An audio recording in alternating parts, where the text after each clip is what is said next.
Now, Representative Kevin Hern joining us, a Republican from Oklahoma. He is a member of the Ways and Means Committee, joining us to talk about the president's first 100 days. Representative Hern, good morning. Thanks for joining us.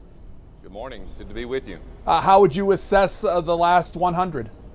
Well, certainly been fast and furious, not only for the White House, but for us here in Congress, working on things like securing the southern border, bringing transparency to government and accountability, for so long. Many Republicans, if not all, have talked about the waste, fraud, and abuse in government for decades. Even some Democrats who care about spending have talked about it, and President Trump's actually doing something about it. And then certainly what we're seeing with their, releasing our energy production, as he's done, for the great state of mine, Oklahoma, Texas, so many others that produce the energy in this nation to keep us secure. We heard from John McCarter earlier about the president signing 5 bills into office and comparing that to other administrations. Legislatively, where do you think this 100 days has been, not only for you on Capitol Hill, but working with the White House? Well, certainly he's moving at lightning speed with the executive orders, things that most of us, if not all of us on the Republican Party approve with. And by the way, there are some Democrats that quietly say they approve with them as well. They're just, they're just told they can't support them. You talk about the 5 bills we passed, remind everybody that's watching and listening, Republican Party, if we want limited government, you don't need to keep adding, hundreds and hundreds of bills every single month, as it's been often done here in Congress.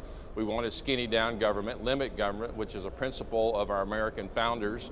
And the only way you're really going to do that is to cut the spending that goes out into some of these, wasted bureaucracies that are out there. And President Trump, DOJ initially, now the cabinet secretaries are doing just that.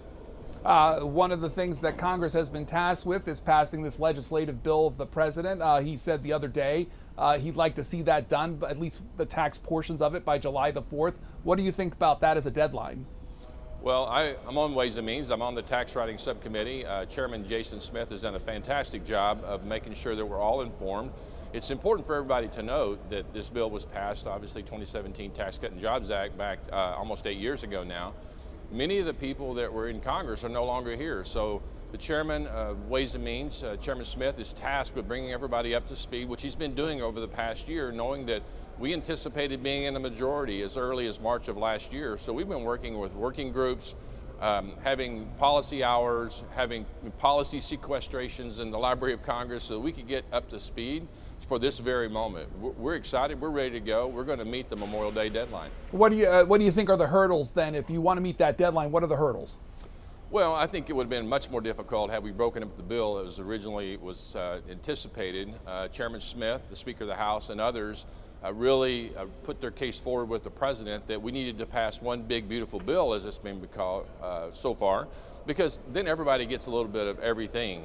Nobody's going to get 100% of what they want, and when you're doing the legislative process, Ronald Reagan reminded us back in the day that if you could get 80% of what you wanted, you should call it a day and move on. And that's what we're moving for. That's what we're shooting for, is that everybody gets something that they can go home and tell their constituents that they're working hard for them.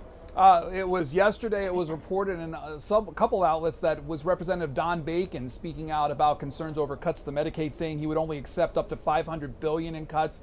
If that's the case, and if others follow along, what complications does that mean for passing legislation that you want to pass?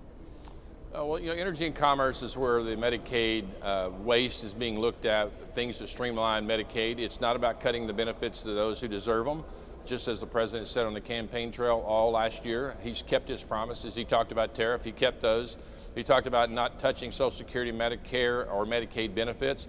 He has said that not only to you all in the press, but also to us in private. And so we're doing everything that's out there possible to get after the duplicative spending on the backside of the administrative cost. Work requirements, which is an 87% polled United States desire for people to going to get benefits from the American government, from taxpayers, that they work if they're eligible and able to work. And so all of these things are components of that. And I think as we go forward, Congressman Bacon is going to be able to see some of those works.